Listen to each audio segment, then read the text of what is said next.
Hello, dear ones. Hello, family. You are at home. You're at home with Jim and Joy. You're an important part of the EWTN family. You can always email us at jimandjoy@ewtn.com. Well, at this time, our nation is teeming and the world is teeming with the gospel of life.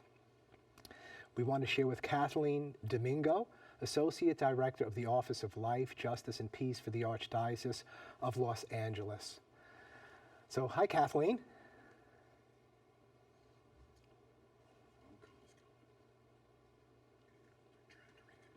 Okay. Okay. All right. Well, we're all excited because in January it is Pro-Life Month, and there's so many things. All of our shows, especially here at EWTN, we're going to be really focusing on all of the life issues, Yes. which is so wonderful because we get to bring it before the entire nation. Yeah, we got the March for Life in Washington, D.C. We got the Walk for Life in San Francisco. We got One Life LA when we get Kathleen on here. She's going to be sharing about that. And of course, there were so many expressions popping up all over the country, different cities, people assembling together for rallies and marches or going to town halls. And it's all about life. You know, there's that saying, out of sight, out of mind, but in sight, in mind. Right. And we need to keep the sacredness and dignity, the inestimable worth, value, and dignity of every human being before the public. And so, Kathleen, are you there? Yes, hi. Hi, it's wonderful to have you with us. We're so glad you're here. Thank you for having me. We want you to share with us about One Life LA. Just give us an overview and what it's about. Absolutely. We're always happy to talk about One Life. So this is our second annual event. We started last year under the direction of Archbishop Jose Gomez, who is our Archbishop here in LA. And it was his idea that we needed to have a large-scale event in downtown Los Angeles to celebrate the beauty and dignity of every human life. So last year was our very first event. This year, we're ramped things up a little bit. We're expecting an even larger crowd, and we're excited to be in downtown LA on January 23rd. Okay, so it's going to be January 23rd, but where is it going to be? The time and the place? Absolutely. So we start at 12 noon right at La Placita Olvera Street, which is the birthplace of the city of Los Angeles. And we'll have a great address from Archbishop Gomez, a welcome and a blessing, and then we'll walk through the streets of downtown LA. And our event is a little different than some others around the country. We actually end with a big party in Grand Park in downtown LA. We have motivational speakers, we have entertainment and musicians, and we have some great local organizations that are going to be there inspiring people to positive action. Last year was your first year, and how was the turnout, and what are you expecting for this year? Well, last year we actually were blown away. We had no idea what to expect. I told Archbishop Gomez, slightly tongue-in-cheek, that I would promise him 10,000 people. And we were astonished that well over 15,000 people turned out for our first ever event. So we're hoping that we'll be equally surprised this year. We're praying that El Nino will stay away for that one particular day. And we think that we're going to get a great turnout this year. Well, Kathleen, what was the inspiration for the name? So One Life LA has a couple of different meanings to us. We spent quite some time strategizing what would make this event stand out to the LA crowd. LA is a tough place to try to do anything. Expectations are very high here. So we decided that we would really sort of hone in on people's expectation. What do they want to do with their life? What would make them want to attend an event and feel something special as an outcome? And so we really want people to examine, what are you going to do with your one life? You're only given one. How are you going to make the world a better place? And specifically, how are you going to physically build a culture of life in our community? What are you going to do? So we really want this to be an outcome of that call of Pope Francis to get really down in the trenches, right? To really visit with those folks who are on the margins, who are the most vulnerable in our community. It's one thing to write a check. It's quite another thing to actually go and be with people and stand in solidarity with them at their time of need. And that's really what One Life LA is all about. And who are some of the featured speakers that you're having this year? So we are thrilled to welcome Nick Vujicic, who will be our keynote speaker. You may know Nick. He was born without limbs and didn't let that stop him. He travels the world talking to people in every language, of every race, and every age, honestly, with his message of hope and love based on the gospel, and also based on the idea that he, without limbs, has been called to be the hands and feet of Christ. And if he can do that, then what can we do for God? So we're so thrilled to have him. We're also so happy that we've got some local LA celebrities who are willing to join with us. Patricia Heaton is one of our favorites. She'll be joining us again this year. We've got Karime Lozano, we've got Liana Robledo and Danny Jacobs. And we're going to be highlighting some people who do wonderful things in life, maybe some unsung heroes. There's this one woman named Mama Hill who founded a nonprofit that helps teenagers get out of violence and especially gangs in inner city LA and Watts. And she helps them to graduate from high school, college, go on to just have these beautiful, wonderful, faith-filled, meaningful lives. And we really want to highlight her and celebrate her contribution to LA. Well, Kathleen, is there anything else we need to know about your march? Well, we want everyone to come and join us. And if you haven't been to One Life LA, come. This is going to be a great year to be a part of it. We've got 20 community partners. These are organizations based in Southern California, and their task is to have hands-on service projects ready to go. We don't want anyone to come to One Life LA without leaving with a real call to action. We want people to leave saying, I'm going to build a culture of life, and I know exactly what my next step is going to be. And we think this is going to transform LA and all of Southern California. Well, thank you so much, Kathleen, and you've advanced so far so quickly. EWTN's live coverage of One Life LA begins at 5 p.m. Eastern on Saturday, right after our live coverage of the Walk for Life West Coast at 2:30 Eastern. So remember, this weekend is going to be filled with pro-life shows, live events. Be sure to tune in to EWTN for the live coverage, March for Life on Friday, Walk for Life West Coast, and One Life LA on Saturday. Visit EWTN.com for all the programming. Get to know all the guests, all the shows, documentary 40, which focuses on the legalization of abortion. You're not going to want to change the channel. We're going to take a break. When we come back, more pro-life. Don't go away.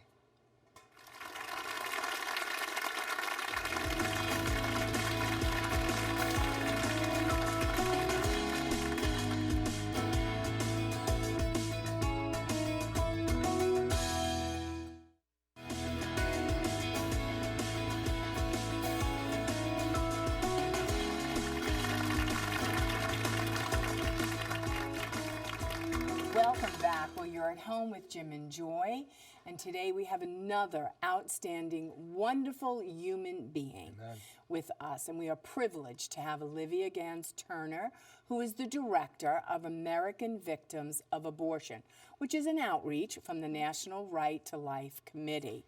So, Miss Olivia, thank you so much for taking this great invitation and coming all the way down to Alabama to see us. Oh, Joy, this is a true delight for me. It's really a pleasure to be in this happy, wonderful place with you two. Well, good.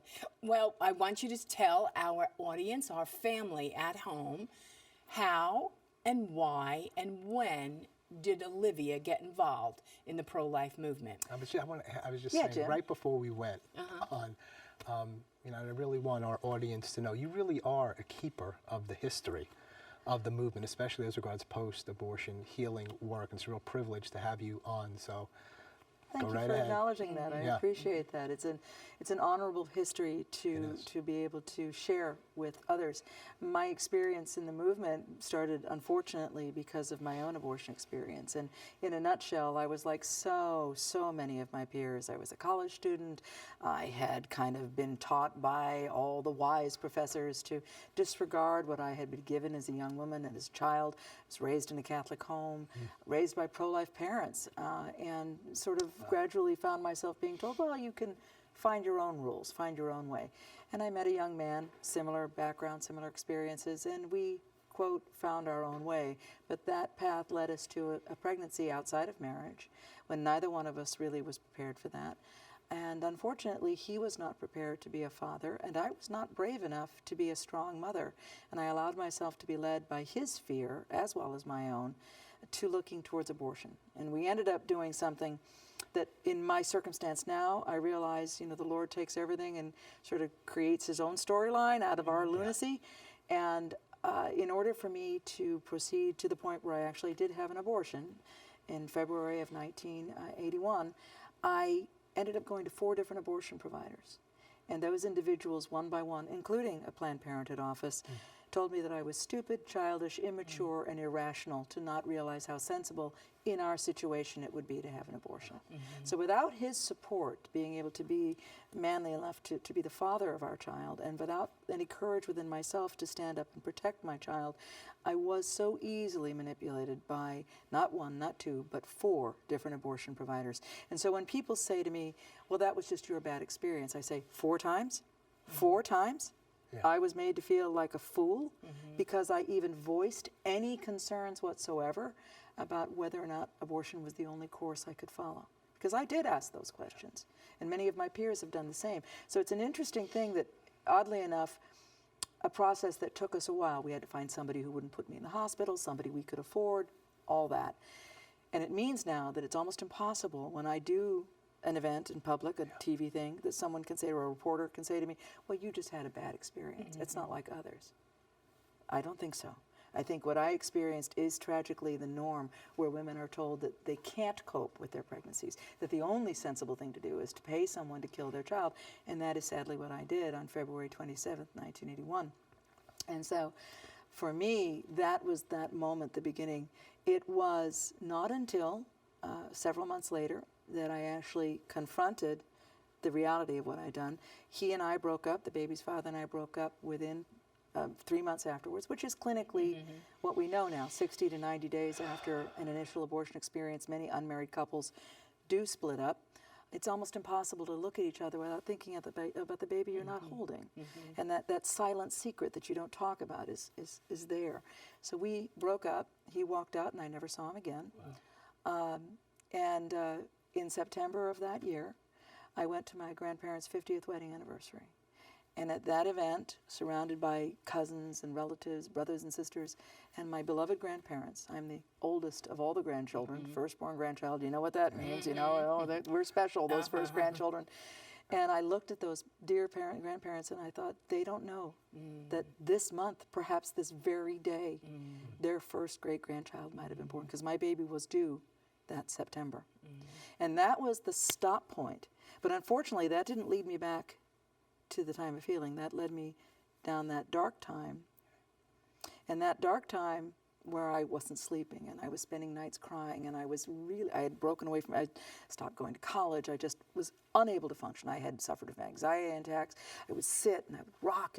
If I had to go somewhere, I'd have to get control of myself. And it was classic post-abortion syndrome. But you have to understand, in 1981, no one was talking about this in that context. No one had a name for this experience. There was no terminology. Exactly. There was nobody bringing forward the idea that this is what was happening. A few stalwart pro-lifers knew, some doctors and physicians said, a woman can't go through this without experiencing something. But a clinical definition or comprehension had not yet come to the fore. So I was experiencing what we now call a post-abortion syndrome or post-traumatic experience without a name. And you're alone in this? Alone. My parents knew nothing. My brothers and sisters knew nothing. I was living again in my parents' house. I think probably the most crushing day was the very day that the baby died. When I'd come home from the abortionist's office, I was in my parents' house. My brothers and sisters wanted me to come downstairs that evening to watch The Wizard of Oz. I had little brothers and sisters. Yeah. And they wanted their big sister to come watch The Wizard of Oz. And I didn't think at that time, that day, my baby will never go to college. My baby will never get married. I thought, my child will never know who the Wizard of Oz is. Will never have a childhood. And I shut down again. Every step, see, one of the things that happens with the post-abortion experience is the trauma is so huge, the only way that the mind can cope is really to just kind of collapse down on it, to keep clamping down. So even as those thoughts entered my mind, I couldn't let my 5-year-old baby sister know what had just happened that afternoon. So you push it away. And this is why we see so many women taking years Right. to come out of the shadows, because the only way our brains can cope with some major traumas, and abortion is that kind of trauma, is to push it as far away as possible and basically deny that you're feeling the things you're feeling. Well, did your parents or anyone in your family notice or recognize any change in you? Oh, Joy, they did. My mother knew that something was dreadfully wrong, particularly after the baby's father and I split up. She knew, I mean, I dated other fellas, you know, broken up before, but I was so unable to cope, and I didn't want to go back to school, and I wasn't able to leave the house without this enormous crisis experience. And she said, there's something different here. There's something different. Well, it was coming on October, that following October. I couldn't take it anymore. I'd reached that point, as so many women do, where you start bottoming out. Now, I did not ever reach a point where I actually completely did think about ending my life, but I did realize I'm not sleeping. If I slept, I would wake up, I would feel the pain. I could not cope with the anxiety, the stress. The enormity of what had happened was so pressing on me that I started doing something my mother had told me to do many years before. I picked up the rosary my grandfather had given me at my first communion, and I started praying it. I wasn't a member of the church again. I had slipped away from the church. I used it like, if you will, a mantra. I just repeated. My mother used to say, if you can't sleep at night, the Blessed Mother will help you pray your rosary. Well, the mother that she is knew exactly what I needed. First, I needed a couple of good nights' sleep. So I slept. And I prayed that rosary more and more and more. And she eventually said, I have an idea. Why don't you come talk to my son? And that led me to the desire to find a way to reconnect with my child. And I knew enough from the background I had been given. This is why I say never fear to parents. If you've given your children a roadmap that is clear, they'll find their way. And my parents had taught me that around the Eucharistic table was the communion of saints. That is where I would find my child. But I also knew the enormity of what I had done meant that I was probably separated from that. But in her kindness, I know now that the Blessed Mother was drawing me to find that reconciliation, that mercy that the Pope is talking about so much, and the healing. And I found that in the good fortune of a neighborhood priest who was remarkably understanding, a young priest. Happened to be a Jubilee year, and so he was able to absolve my sins. Now remember, these were years ago, before the priests, many priests had faculties to lift this sin, which the Pope has been talking about this year, giving worldwide priests that faculty. So this was a huge step for me to even approach a priest. But that was the beginning of finding out that there was mercy, that there was wholeness, and the rest of the journey followed after that. So you made confession? Yes, I went to confession, went to Mass the following week and was able to go to communion, and I knew at that time that I was united with my child. This was before, obviously, John Paul II had started writing about his impressions that our children lost through abortion, and many mothers find such solace in Evangelium Vitae, where the Pope talks to us directly about this extraordinary phenomenon where he believed with all his heart that our children are intercessors, that they are close to Christ in his heart, in heaven, and they are drawing us back to this point of mercy and this point of healing and forgiveness. Right. So it's a huge journey. Oh, it's an awesome journey, and the beauty, how you articulated it so, and go into confession. What courage, because that was, then you were going to reveal the secret.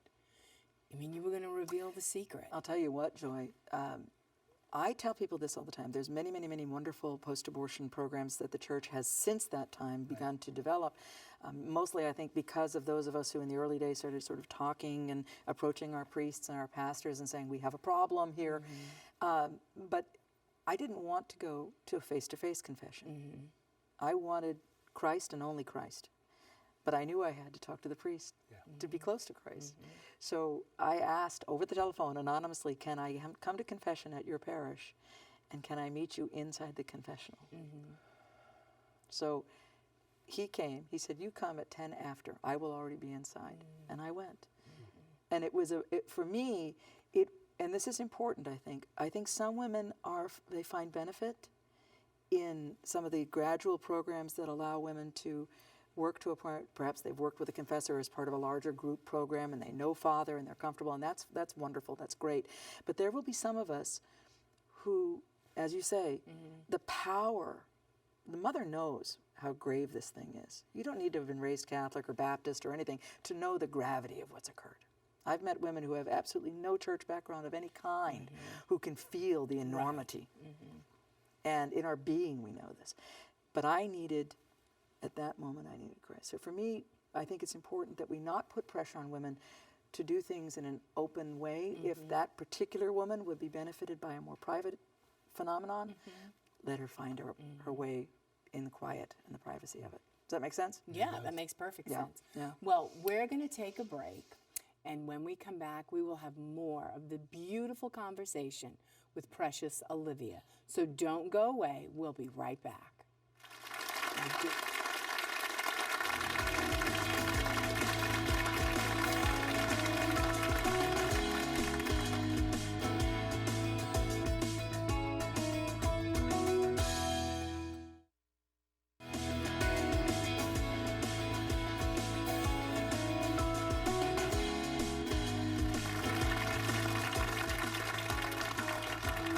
Welcome back. Well, with all the pro-life events happening this weekend, EWTN is the channel you want to watch.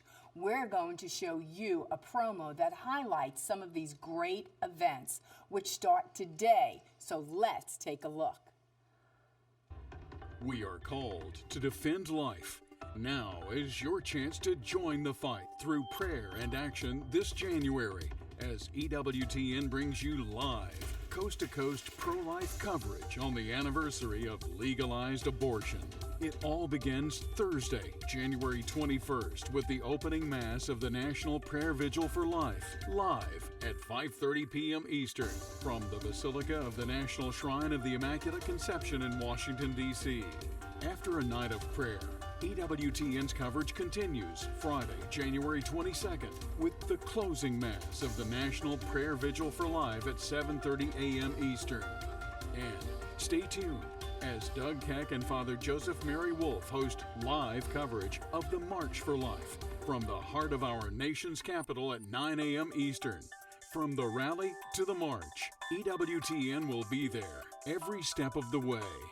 Then it's on to California, Saturday, January 23rd, as Jim and Joy Pinto, Doug Barry, and Father Mark Mary Christina bring you the Walk for Life West Coast at 2:30 p.m. Eastern from San Francisco.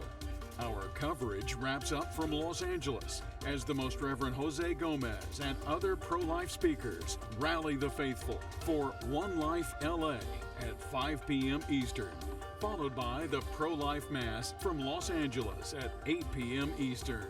Watch, walk, and support life wherever you are this January. Coverage begins Thursday, January 21st at 5:30 p.m. Eastern on EWTN. Well, thank God for EWTN, huh, hon? Yes. I mean, just to shine that bright light on life and all that's happening in San Francisco, here we come. That's right. I'm looking forward to that. It's always a wonderful crowd, and always, even in Washington, 500,000 people show up. You might not see it on the regular media, but EWTN will have it. So go to EWTN.com for all of the programming details where you're going to be told the truth, what's happening with the pro-life movement, because it is gaining steam. It's going on and on. It's not an over issue. It's not. And that will be a day, I believe, without question, where babies that were going to be aborted, that was scheduled for death, that people will change their mind just because the light comes, because the conversation can begin, and women who may have never shared about an abortion somehow, some way, hear others bearing witness and testimony, and they'll get the help they need from a Project Rachel, or they'll go to a priest or Rachel's Or a pregnancy resource center. So it's going to be a tremendous day.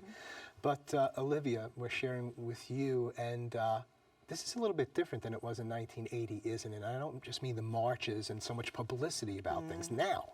Oh, yeah. Compared to 1980, and almost inevitably at all of these marches and rallies, we now have women coming forward that say, I regret my abortion, and they're sharing about it in the year 2016. But what was it like in 1980? In 1980, 81, 82, when I came out, there was nothing like this. The pro-life movement, I have to say, with absolute gratitude, that as I look back, the pro-life movement did always hold a candle, if you will, aloft in the darkness. There were human beings, men and women, pro-life leaders who knew that we had been damaged, that this was a dreadful thing to happen to a woman, that abortionists were lying to us, that the physical experience of the abortions were horrible, that the aftermath was definitely causing some complications, but nobody was naming it. There was no identification of how did that take shape, what did that look like, how much damage was there. And so, but all the same, they were trying to talk to people. People like Dr. Wanda Franz, who was at that time vice president of the National Right to Life Committee, herself an adolescent psychologist, professor of adolescent psychology, knew that adolescents who went through abortions were dramatically damaged and changed by an abortion in their early teens, or late teens for that matter, because developmentally it was so harmful to them. So I have to give credit to the pro-lifers who did their best to make their voices heard that we were being harmed. But I went, my abortion was 81. Right. In 1982, I had come back to the church at that point, but I had not told anyone in my circle, family, friends. I was still, if you will, in my own closet of secrecy. And I went with my family, who, as I said, my parents were staunch Catholics, members of their local pro-life organization. And I say this because I think pro-life families need to know. You know, unhappy things can creep into any family.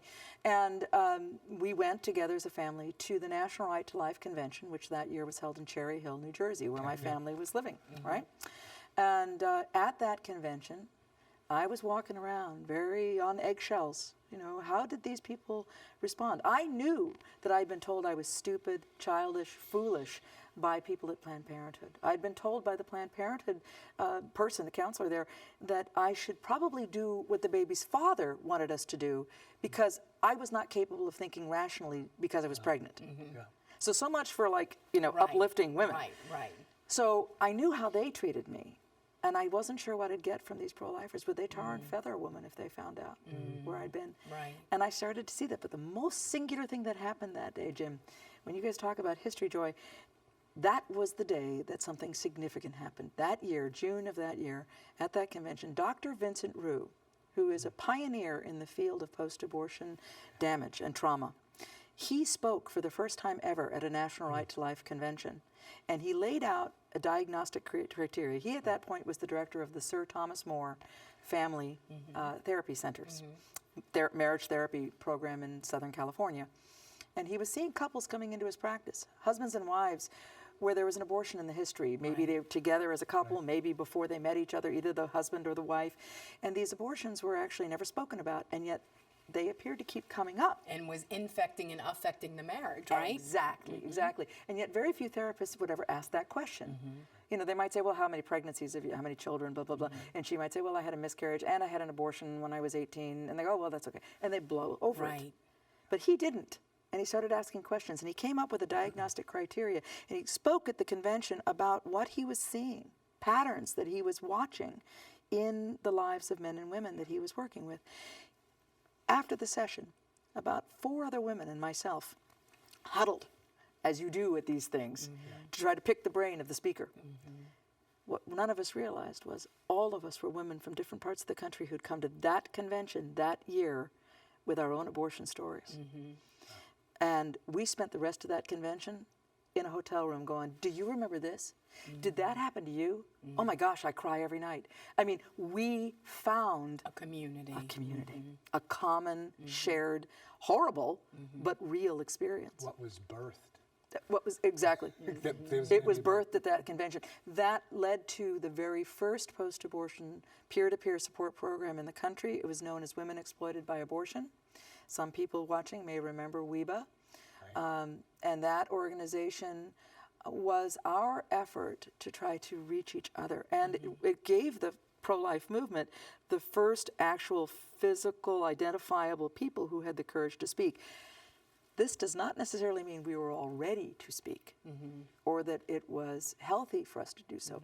And I will say in the early days as we started to come from different parts of the country and find each other, there was a bit of a disconnect with the amount of damage that was probably in our lives still, and the desire to go innocently, I think.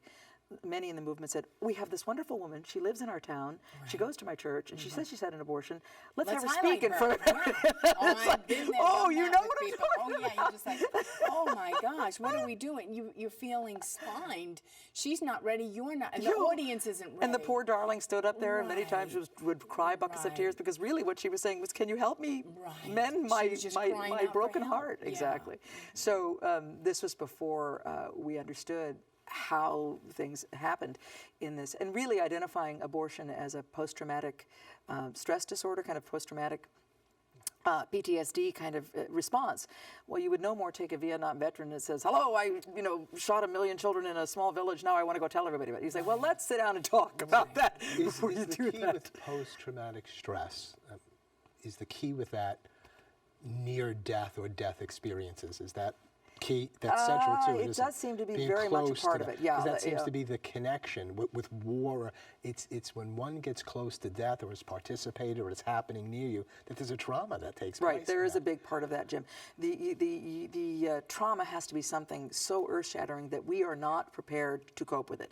And for instance, in the case of abortion, if you take a, or say you have a child sitting on a city street block and he's 7 years old, and a gang drive-by shooting occurs, and his big brother is standing over him and he's shot and falls right on. I mean, what 7-year-old would be prepared for that? Well, of course that child is going to be highly traumatized by the horror of that. Abortion is the same phenomenon. And you take, say, a 16-year-old girl, and you say to her, you now have the complete authority and power to make a life and death decision about your own child. All you have to do is say yes or no, and we will eliminate this pregnancy for you. And so do you remember, was it kindergarten when they taught us how to make life and death decisions over another human being? I mean, was it 8th grade? When did they teach you that? And the point is they don't. So none of us actually have the kind of life skills, if one would call it that, to be prepared for the enormity of having life and death power over your own child.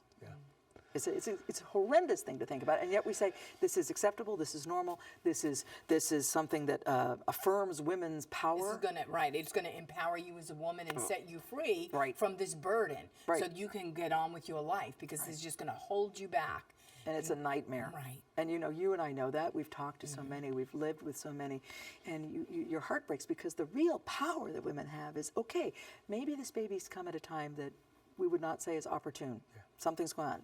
John just lost his job. They've got 3 kids to feed already. Mary Lou lives with an abusive person. I'm 14 and my parents will be highly disappointed. Those would not be opportune moments to be pregnant in many people's eyes. But it is the very capacity of women to rise above, beyond, and through the complexity of the pregnancy, the circumstances surrounding the pregnancy. Not even the pregnancy, but the circumstances that surround the pregnancy. I often tell audiences when I speak at universities, it's not being pregnant that is the problem for the woman. It's the circumstances that surround the timing of that pregnancy. Let's take this email. Okay, we're going to go straight to an email. I had an abortion over 20 years ago, and I've always felt like I didn't have the right to be upset about it. I cannot forget this life I never got to know. I cannot forget this life I snuffed. I don't even know if it was a boy or a girl, because I was too early in the pregnancy. So I simply named my baby Sam. Can I ever truly receive forgiveness from God and from Sam? This is from Catherine from Florida. Thank you, Catherine. God We're sorry for your loss. Yeah, Catherine is like so many, and my heart reaches out to you, Catherine. With all my heart, I reach out to you to say that really, in truth, God is capable of forgiving everything. And more importantly, I think for those of us who have been through the abortion experience, not only will he forgive, but he actually restores. I think what is most amazing are the different stories I've heard from women over the years of how they have seen God restore what is lost, and in this case, our children. I mean, can I see my child? Can I hold my child who would be in her 30s right now? No, I cannot. But I have nieces and nephews who are each one in different ways significant to me. I celebrate their lives.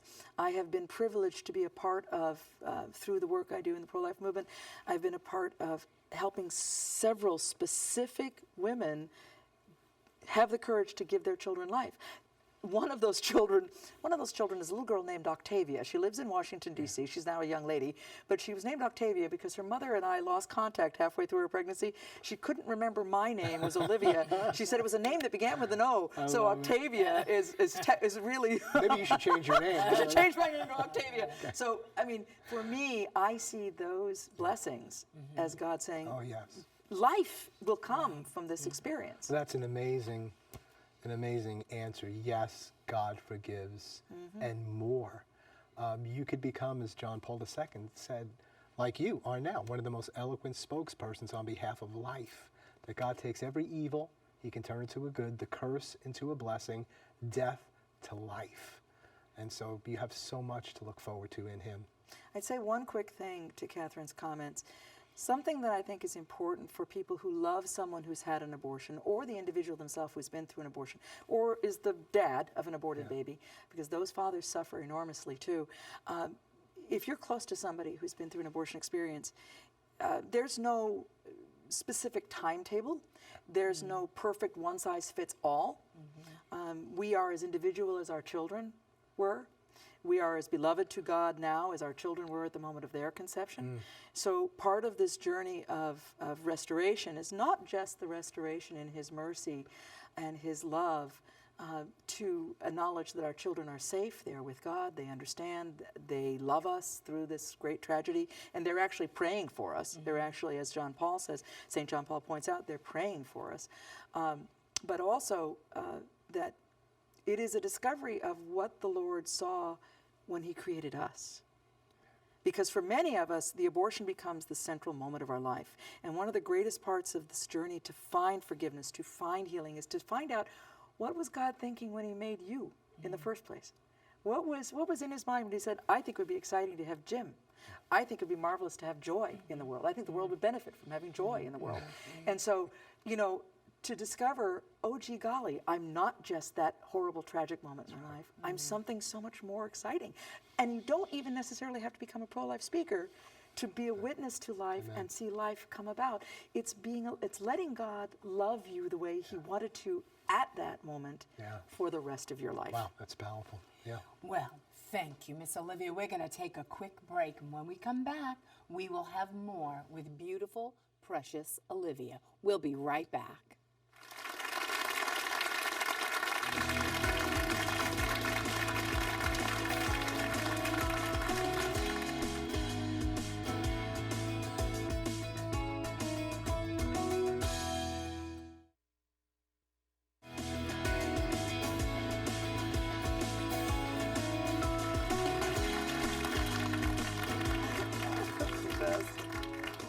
Welcome back. Well, you are an important part of our family here at EWTN. And you know, we would love to have you come. Come to At Home with Jim and Joy. You can contact us at the Pilgrimage Department by emailing pilgrimages@ewtn.com, or you can give a jingle at 205-271-2966. You could come down, be a part of our live audience, take a beautiful spiritual pilgrimage to EWTN, to beautiful Alabama. Go to the shrine in Hansville. You could meet our wonderful guests. So think about it and pray about it for the new year. Well, right now we're going to go straight to Joan, who must be ready, hot from Rome. Joan? Greetings from Rome to all of you at home, and on a very special day here in the Vatican. Of course, it is January 21st. That is the feast of St. Agnes. And every year the Vatican has a very special celebration. You see, in the morning, 2 baby lambs that have been raised by the Trappist fathers and blessed in the basilica dedicated to St. Agnes, they're brought to the Vatican and presented to the Pope. Now, when they're fully grown and their wool is shorn, the Sisters of St. Cecilia weave that wool into the palliums that are given to the new Archbishop's Metropolitan every year.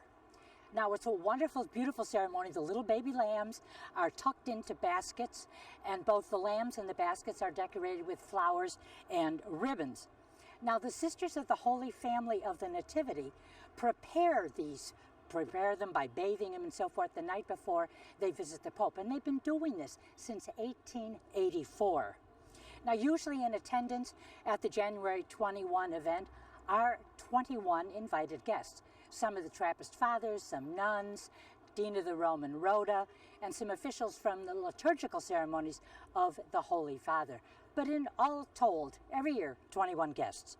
Now, St. Agnes died about 305, and she's buried in the basilica dedicated to her on Rome's Via Nomentana.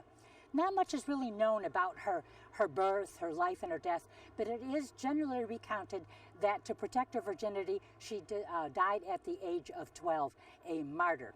Now, the name Agnes, she's often pictured with a lamb next to her because the name Agnes is very close to the Latin word meaning lamb, agnus. And the very name Agnes does come from a Greek adjective meaning chaste and pure. So a great tradition, a beautiful day, and back to you at home because we're out of time. Thank you for another wonderful report, Joan. And I think we've got an email that's come in during that time. Do we have it to read? I'm the kind of person who tends to get into heated emotional arguments with people about abortion. And when I talk about women who regret their abortions, a response I often get is, yeah, well, not every woman regrets her abortion. Many are happy or relieved. You can't criminalize abortion just because some people regret it. Or they say, abortion has a stigma because anti-choice radicals are brainwashing women into thinking it was a baby when it was a non-viable parasite. They wouldn't regret abortion if they knew it was just an elective procedure. How do I respond to these horrible things? Candace. Wow, I think that's going to become more and more commonplace for folks because one of the things that I'm very concerned about, guys, is the number of abortions that have happened in our country. Many people think that we've had 1.5 million abortions a year since 1973, the year that abortion was legalized. That's not the case. It took till the end of the 1970s for the numbers to get that high. But certainly throughout the 70s and 80s and into the 90s, the numbers were over 1.5 million a year. So that means, what does that mean? All right, there we know that 43% of abortions are repeat abortions. Sadly, many women who have had one go on to have 2 or 3 abortions. Particularly if she's a teenager when she has her first, she may have more than 1 abortion because you've taught her that abortion is a problem-solving method. Right. So you have a problem there. But beyond that, even if you don't count in the repeat abortions, we're talking about millions upon millions of women and men in our society who have been through an abortion experience. Yeah. And in a society where we're told that this is the smart, intelligent thing to do when you're facing the problem of a pregnancy, and that the pregnancy is not a decision, a life and death decision about a living human being, but a problem to be eliminated, you've created a dynamic where we have a society we are all surrounded by someone who's been involved in an abortion. Right. I think the idea that people like this email, like Candace, are talking about, you know, someone is saying, well, some women don't say they have a problem, they don't regret it, they think it was, they felt relieved after their abortion. We're going to hear more and more people saying that to people close to us. You're all going to run into it. I tell people all the time, every audience I speak to, every single person in the room, if I'm at a banquet, Joy, you asked if I do banquets, if I'm speaking at a banquet and the room is full of 500 people, I let that audience know every single one of those people knows someone intimately who has had an abortion experience. Now, what that means societally and culturally, and in the context of this email, it means that you can't just stand up and say, abortion hurts women, it might give them breast cancer, it kills their baby, because you're talking to somebody who paid for an abortion when he was in college and got his girlfriend pregnant. And, you know, she had one last year because her husband lost his job, and now what do you do? And so you have these extraordinary phenomenon where families are all involved in this decision. Are you telling me that my brother-in-law was a bad dude? I love my brother-in-law. Okay, so he got in trouble when he was 19 in college. He fixed it, he solved it. Are you telling me that my sister-in-law is bad because my brother's out of work? The only thing they could do was for her to have an abortion. You're telling me they're bad. And so the idea that women say, I felt relief, it's coming from, and the white people respond like, well, you guys can't criminalize it. There's legitimate reasons for abortion. When you hear people saying that to you, first make the presumption that maybe you're actually talking to somebody who's been there or knows someone who's been there. And therefore, the conversation is really about how do we rationalize and justify abortion in a society that has made abortion the #1 problem-solving process for complicated pregnancies that as a society or as families, we are not prepared to cope with. So my simple response is you've got to comprehend when people throw that at you, they're really trying to figure out how do you pro-lifers really expect me to cope with my life? What are you actually saying to me? Are you saying that I should have had this baby, but I'm relieved because I got to finish college? I don't tell you about the nights I wake up at 3 in the morning, Right. remembering what never will be. I don't tell you about what it felt like. Now I'm 35 years old, I've gotten married, I've seen the ultrasound of the child I wanted, and the child on the ultrasound is perfect and beautiful and human and 2 weeks younger than the baby I aborted. Right. And so I'm seeing something I never was allowed to see when I made the first decision, but I can't let myself think about that. So I use the word relief. Do you guys know that when you talk to psychologists and psychiatrists, relief is not considered a positive response? If a mosquito scratches you, bites you, you're going to go like this. You're going to feel relief because the itch has stopped. You've stopped the itch. That's relief. It's neither a positive nor a negative. Relief is not seen as either or. It's simply seen as relief. So for pro-life or pro-abortion people to say to you, but many women are relieved, well, that doesn't mean they feel good about what happened. They just mean that immediate crisis seems to have been resolved, so I'm relieved about that. It's powerful. It's very, very deep stuff. It's a lot of stuff going on there. But the fact is, there are so many people hurting. There's an elephant in the room. Nobody wants to talk about it. Nobody gets to lift the veil of the pain and the woundedness. We're just not going to talk about it. We're just going to stay separate from each other because you're wrong, and we don't come together and say, well, I know some women that have been hurt. I know some women, right? That's the way to do it. And you may not have been, but I do know some. And I this think is their thing. And then when you start doing it, it triggers, oh yeah, I got that, I got that And too. I think you hit the nail on the head. I think the way to really respond to that is always to be calm, to be cool, to be collected, and acknowledge that they don't know what you know. I've just laid out a lot of information that many viewers may not have ever heard, that relief is neither a positive or a negative, okay? That many people have members of their families, and they're trying to actually protect someone they love when they throw those kind of comments at you. So the way to respond is always to say, I've actually said to people who've been very intense and aggressive, very strong pro-abortion women who've come, I feel very happy that I had, I'm glad I had it. At least I'm glad I had the option of having it. And I say, you know, I'm so glad that at this stage of your life you've not encountered what many of my friends and peers have. I will hope and pray that you never encountered, and I wish you all the best in your life. You go forward with, and may you never have any of those complications.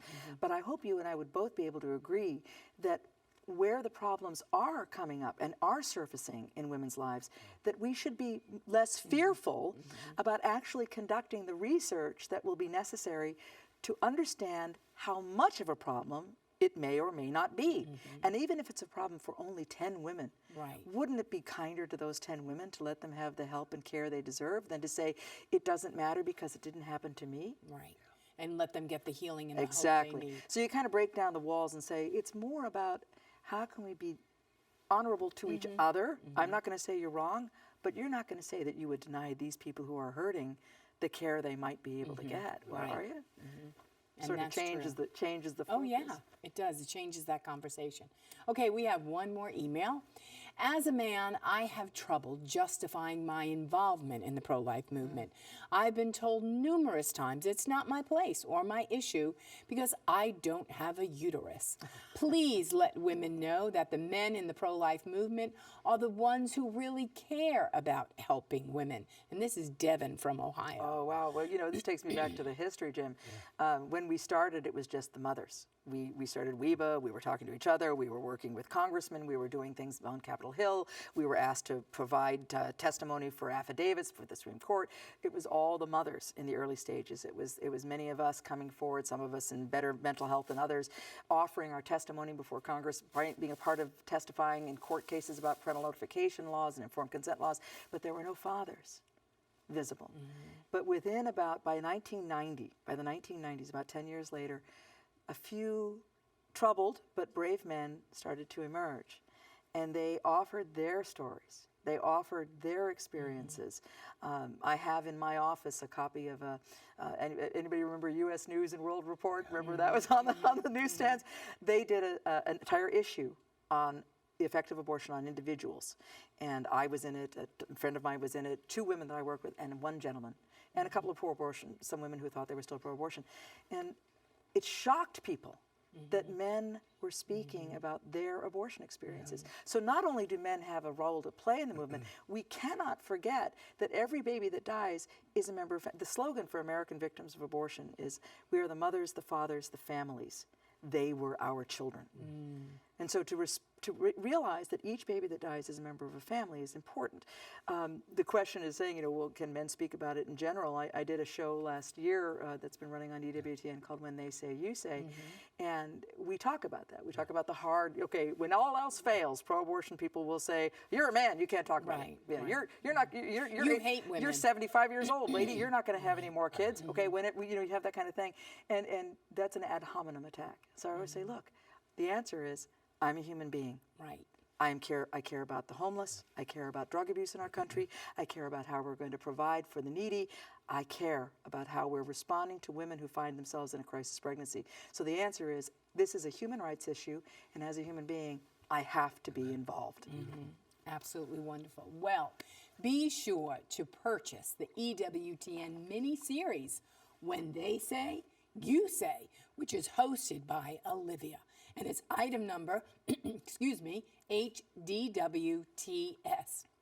You could purchase that on EWTNRC.com or call 1-800-854-6316. Olivia, thank you so much for being with us. You're just an amazing spokesperson for the gospel of life. And let us all know down deep in our hearts and in reality that life prevails over death. God bless you and all of your loved ones. Bye now.